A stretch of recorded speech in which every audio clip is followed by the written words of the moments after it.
బీజేపీలో జాయిన్ అయ్యేందుకు YCP MLA కాపు రామచంద్రారెడ్డి సిద్ధమయ్యారు. విశాఖలో రక్షణ శాఖ మంత్రి బీజేపీ అగ్రనేత రాజ్నాథ్ సింగ్ ను కలిశారు. ఆయనతో కొద్దిసేపు ముచ్చటించారు. త్వరలోనే తన నిర్ణయం ప్రకటిస్తానని చెప్పారు. బీజేపీతోనే అభివృద్ధి సాధ్యమవుతుందన్నారు. దర్శనానికి నేను కుటుంబ సమేతంగా వెళ్ళాను. మన గౌరవనీయులు రక్షణ శాఖ మంత్రి గారు ఉన్నారని తెలిస్తే వచ్చి ఆయన్ని పలకరించాను.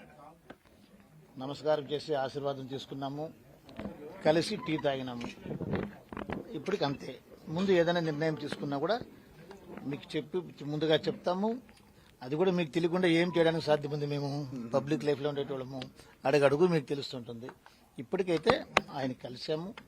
మర్యాదపూర్వకంగా ఆయన వీపు తట్టి ఆశీర్వదించారు.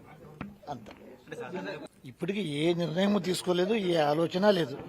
ఆ ఆలోచన వచ్చినప్పుడు మీకు చెప్తాను, ఆ నిర్ణయం తీసుకున్నప్పుడు కూడా మీకు చెప్తాను. ఆవేశాలు ఉన్నప్పుడు నేను మనిషినే, ఆవేశంలో కొన్ని మాట్లాడతాము. అక్కడికి ఆగింది అది. ఇప్పటికైతే రాజకీయ భవిష్యత్తు ఈ రోజుకైతే ఏదీ నిర్ణయం తీసుకోలేదు. కానీ నేను ఏ పరిస్థితుల్లో వైసీపీ